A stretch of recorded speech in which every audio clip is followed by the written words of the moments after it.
ગીર સોમનાથના ઉના પંથકમાં ધોધમાર વરસાદ વરસ્યો।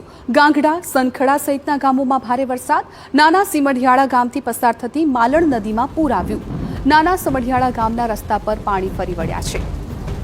તો ગાંગડા, સનખડા સહિતના ગામોમાં ભારે વરસાદની સ્થિતિ જોવા મળી રહી છે। ગીર સોમનાથ પંથકમાં અત્યારે મેઘરાજા મન મૂકીને વરસી રહ્યા છે। આ દ્રશ્યો આપ જુઓ કે માલણ નદીમાં કઈ પ્રકારની સ્થિતિ છે। ઘોડાપૂર આવ્યું હોય તેવા દ્રશ્યો સામે આવ્યા છે। ગીર સોમનાથના અનેક વિસ્તારોમાં અત્યારે પાણીને કારણે રસ્તાઓ બંધ પણ થઈ ગયા હોવાની સ્થિતિ જોવા મળી હતી। ગામના રસ્તા પર પણ પાણી ફરી વળતા લોકોને હાલાકીનો સામનો કરવો પડી રહ્યો છે। ઉના પંથકમાં પણ એ જ પ્રકારની સ્થિતિ જોવા મળી।